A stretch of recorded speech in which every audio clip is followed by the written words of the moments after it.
Guys, magandang hapon sa inyong lahat at panibagong araw at panibagong vlog na naman tayo ngayon.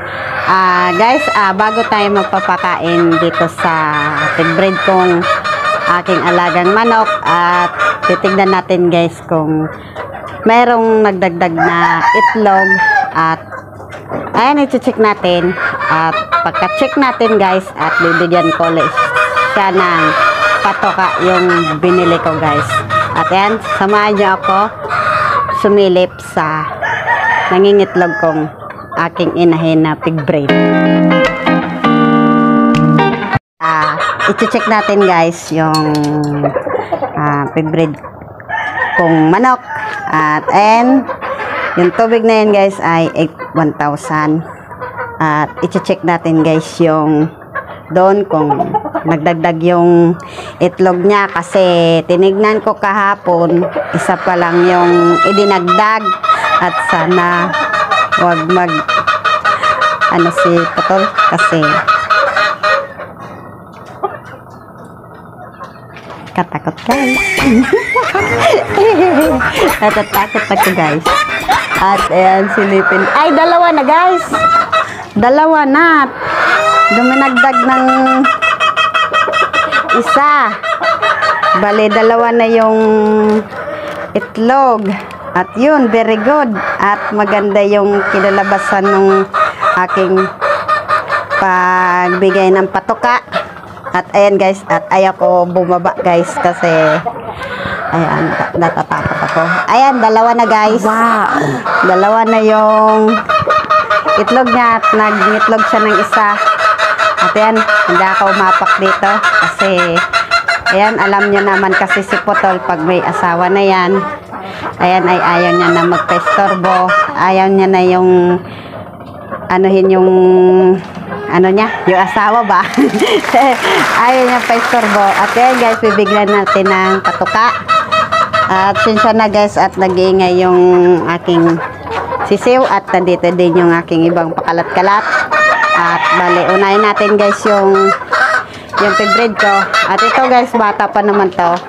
At nagkakakak na. At yung kapatid niyan guys, si Bangkas.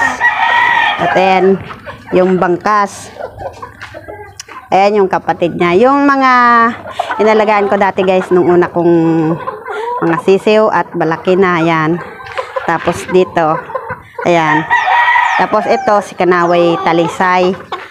At ito, Kanaway. At ayan guys, magbibigay na tayo ng patoka kasi yan, ang saya ko kasi duminagdag yung itlog at kahapon isa.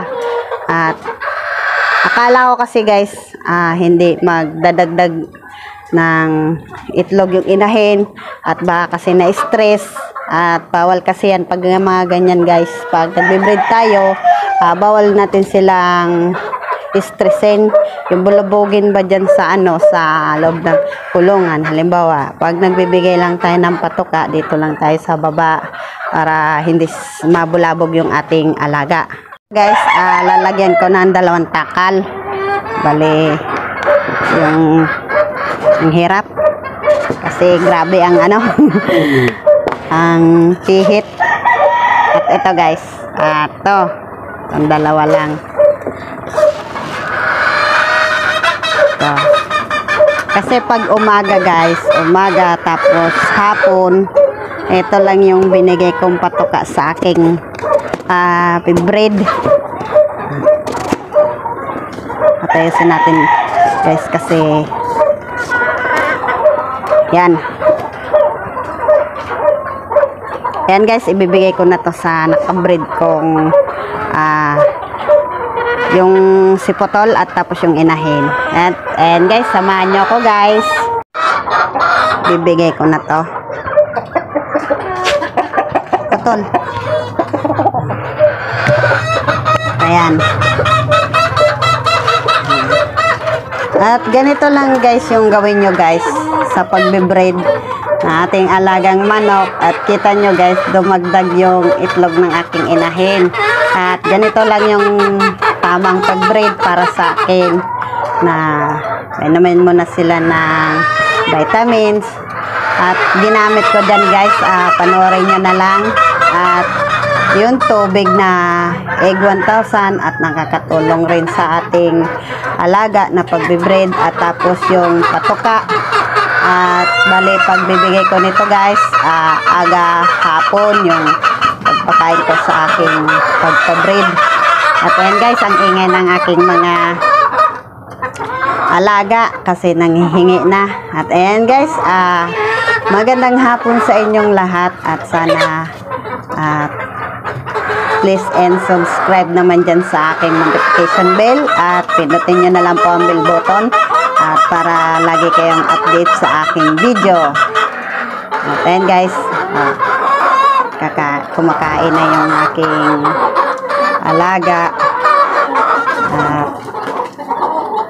At ngayon guys, hanggang dito na lang yung aking video kasi magpapakain pa ako sa aking ibang alaga. Kaya bye bye at ingat-ingat kayo lagi dyan.